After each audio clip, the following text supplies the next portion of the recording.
एक गांव में छोटी सी बच्ची, छठी कक्षा में पढ़ने वाली, सुबह उठी, बहुत ही खुश थी वो, क्योंकि उसका दाखिला सिटी की स्कूल में हो गया था। नाम था चुटकी।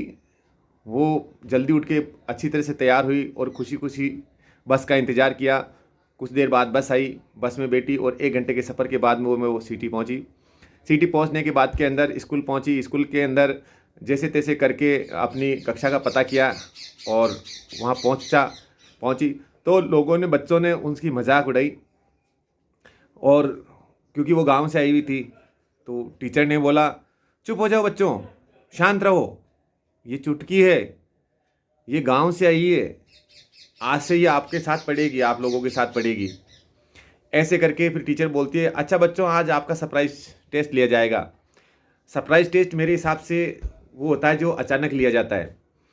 तो टीचर ने बोला कि 7 आश्चर्य लिखिए। उन्होंने, सब बच्चों ने 7 आश्चर्य लिखे। 7 आश्चर्य लिखने के बाद के अंदर जब चुटकी है तो वो थोड़ी सोच विचार के उसमें लिख रही थी। तो मैडम ने कहा कि बच्चे, आप चिंता मत करिए, मैं जो ये 7 आश्चर्य इन बच्चों को पहले पढ़ा चुकी हूँ, आपको जैसा तैसा है वैसे ही आप लिख दीजिए। ऐसे करके टेस्ट के बाद में सभी के पेपर ले लिए गए। पेपर लेने के बाद के अंदर बच्चे खुश थे क्योंकि वो उनको सबको याद था। मैडम ने खड़े होकर जब उन बच्चों को वापिस उनका आंसर बताना शुरू किया तो बच्चों ने क्या लिखा, अधिकांश बच्चों ने जो लिखा मैं बताना चाह रहा हूँ। Taj Mahal, Chichen Itza, Christ the Redeemer की प्रतिमा, कोलोसियम, माचू पिच्चू, चीन की विशाल दीवार, पेत्रा। टीचर बहुत खुश थी क्योंकि जो पढ़ाया वो उन्होंने लिख दिया। बच्चे भी एक दूसरे को बधाई देने लगे। फिर चुटकी के पेपर का नंबर आया तो चुटकी का जब मैडम ने पढ़ाना शुरू किया तो अब आप सुनिए उन्होंने क्या लिखा।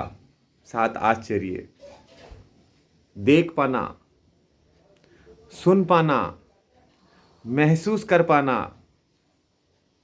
प्यार कर पाना, सोच पाना, दया करना, हंस पाना। ये सारे आश्चर्य उसने लिखे। और जैसे मैडम ने पढ़ा, सारे बच्चे, स्कूल बड़ी शांत हो गई एकदम, क्योंकि उन्होंने कभी कल्पना भी नहीं की, कभी सोचा भी नहीं कि एक गांव से आने वाली बच्ची ऐसा कुछ लिख सकती है। मेरे प्यारे भाई बहनों, बच्चों, हम आपसे कहना चाह रहे हैं, आज इस वीडियो को देख के आप समझिए, सुनिए, देखिए हमारे कितनी मालिक ने कितनी प्यारी आंखें दी है। आप कल्पना कीजिए जिनकी आंखें नहीं है। कई लोगों के हाथ नहीं है, हमारे हाथ है। इनके लिए मालिक से दुआ कीजिए, इन हाथों के लिए दुआ कीजिए।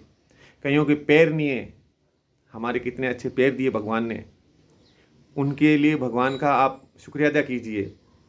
कई छोटे बच्चों के तो दिमाग ही नहीं होते हैं। उन माता पिता से पूछिए उनके क्या हाल होंगे जिनके बच्चों के दिमाग ही नहीं होते हैं, मंद बुद्धि होते हैं।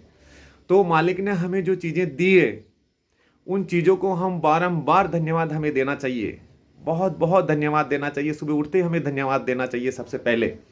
इस पूरे शरीर के आप सभी लोग एक एक अंग को देखिए, मालिक ने कितना प्यार से हमें दिया है, जो हम हंस सकते हैं, बोल सकते हैं, सोच पाते हैं, समझ पाते हैं, सब कुछ कर सकते हैं। हम यही चाहते हैं कि आप अपने आप से प्यार कीजिए, अपने इस शरीर से प्यार कीजिए। सुना है, जो खुद से प्यार नहीं कर सकता वो कभी किसी से प्यार नहीं कर सकता। तो आप स्वस्थ रहिए, मस्त रहिए और खुश रहिए, हमेशा मुस्कुराते रहिए। धन्यवाद।